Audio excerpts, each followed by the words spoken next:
All right, ladies and gentlemen, our second book for tonight either makes me the world's coolest mom or the world's absolute worst. I'm not sure. Jury's out. So, with that, you say hi? And hi, I'm the best daughter.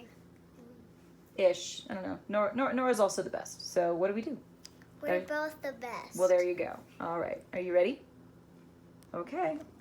Ladies and gentlemen, My First Kafka, Runaway Rodents and Giant Bugs, retold by Matthew Roth, illustrated by Rowan Daniel Asen. Uploady. Yes. Excursions into mountains. I don't know. I cried without being heard. I do not know. If nobody comes, then nobody comes. I've done nobody any harm. Nobody's done me any harm. But nobody will help me. A pack of nobodies would be rather fine, on the other hand. I'd love to go on a trip. Why not? With a pack of nobodies. Into the mountains. Of course, where else? I want to sit on your lap. I miss my pack of nobodies. Well, if you sit in my lap, then I can't read. How these nobodies jostle each other, their arms linked together, their numberless feet treading so close. We travel so happily the wind blows through us and through the gaps in our company. Our throats swell and are free in the mountains. It's a wonder that we don't burst into song. The Metamorphosis, Part 1. Gregor Samsa always had bad dreams. One morning, he awoke to find he'd become a giant bug. Do you want to become a giant bug? Mm-hmm. You do? Well, I mean, you have the bug friend outside. He raised his head and saw it was no dream. He had a shiny brown stomach and several little legs. Gregor, his mother called, are you sick? Gregor looked at the clock and he saw that he had slept late. I'll be ready right away, he said. I must get out of bed and go to my office. I need to work today. Gregor tried to leave his bed. It was harder than he thought to move all of his small legs at once. If he moved one, all the others wanted to move as well. Perhaps he's very ill, said Gregor's mother. You must go to the door, said his sister. Gregor realized that nobody understood him. He fell against the door and turned the key with his mouth. Gregor leaned out so only half his body could be seen. His sister looked at their parents. His mother looked at his father. His manager looked at him. Now, said Gregor, I will get dressed right away. I know I am in a fix, but I will work hard to get out of it. Then he lost his balance and tripped over his many legs. His manager ran out the front door without turning around. Then his father picked up a cane and swatted at him. Gregor tried to say he was sorry, but he couldn't say a thing. Between blows, Gregor wriggled back to his room. Part 2. Gregor woke up in the evening. He smelled something to eat. By the door, he set a bowl of sweet milk. Pieces of bread floated inside. Gregor almost laughed with joy. His sister knew that milk was his favorite drink. Surely she had left it for him. But he could not drink it. Gregor no longer liked milk. He crept back to the middle of the room. Poor Gregor Samsa. In the morning, Gregor's sister opened the door to his bedroom. She looked inside eagerly. She slammed the door in surprise, but then tiptoed and took out the milk.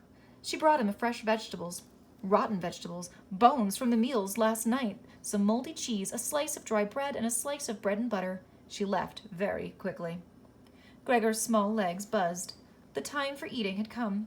He ate the cheese, the moldy vegetables, and the bones. The fresh food didn't taste good. He couldn't bear the smell. Gregor's sister brought him food every day. While everyone else was asleep, she cleaned up after him too. He's a very nice sister. During the day, Gregor crawled back and forth along the walls and the ceiling. He especially liked hanging from the ceiling. It was easier to breathe up there. But when his sister came in, Gregor always hid under the couch. Gregor's parents were happy about his sister's work, but they never visited him. One day, his mother decided to help. Gregor's mother and sister moved around the furniture in his bedroom. Gregor scuttled outside and hung himself in the hall. Then they left the room, and his mother glanced at Gregor. Gregor, she cried. She fell on the couch and lay there. Gregor's sister heard a bell. Their father was home. Mother fainted, said Gregor's sister. Gregor is out of his room. I expected that, said the father. He yelled as soon as he saw Gregor. He sounded both angry and pleased. The father filled his pockets from the fruit bowl and threw apples after apple at Gregor. He hit his back and fell off, and another dove into Gregor's back very hard. The apple felt like it had been nailed there. His mother woke up. She ran to his father and begged him to stop. Part 3. Strange men with long beards moved in with Gregor's family. They ate supper at the table while Gregor's family ate in the kitchen. One night after supper, Gregor's sister went to her room to play the violin. "Do you like music?" asked Gregor's father. "She can stop playing." "Of course not," said the men. "Come in here, where it's warm and happy." The father carried the music stand, the mother carried the music. Gregor's sister carried the violin. The men listened to her play. The father and mother stood behind her and watched. Even Gregor stuck his head into the room. The men started to talk again. Gregor hoped that she would never stop playing. It was beautiful. The sister grew tired. She put down the violin and stopped playing. "Mr. Stamsa," said the men. Without another word, they pointed their fingers. Gregor's father looked and told him to leave the room.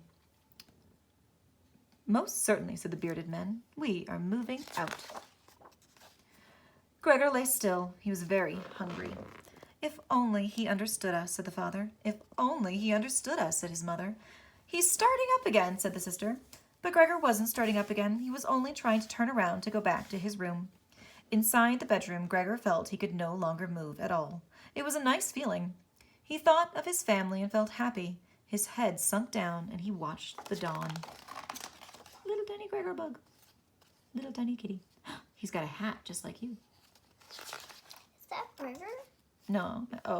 Gregor's the little tiny bug. In the morning, they discovered that Gregor could not move. "Look how thin he was," said Gregor's sister. "He hadn't eaten in so long." The three of them left the house together, something they hadn't done in months, and took the train to a park outside the city. The parents decided to move to a new apartment. They decided their daughter was growing into a beautiful young woman. When she stepped off the train car and into the warm sunshine, it was like their dreams were coming true. Josephine the Singer, or the Mouse People.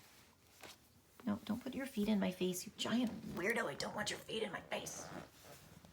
No, it's not funny or cute. Don't do it. I said no. Josephine. No, I'm not putting it in your face. Our singer's name is Josephine. If you haven't heard her sing, you don't know the power of song. None of us were music lovers. Is it really a song at all? Might it just be the kind of whistling? We all whistle while we work without I can't see, baby. Honey, I can't see. But Josephine does not think there is any connection between her art and whistling.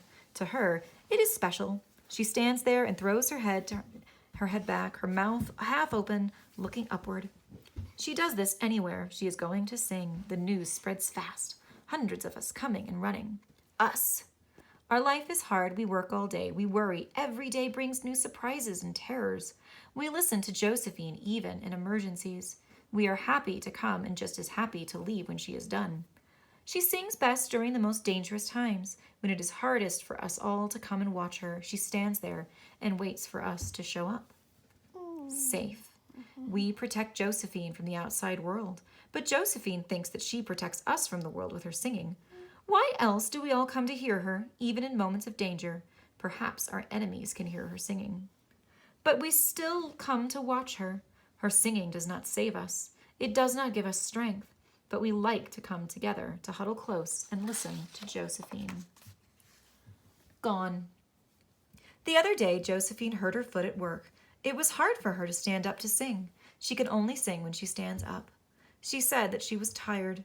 She was not in the mood to sing. We begged her, and she tried to sing, but then she shook her head. She could not. That was yesterday. Today she is gone. She disappeared at the time she was supposed to sing, and now we cannot find her. The sad, bleak end. Good night. Good night. Good night.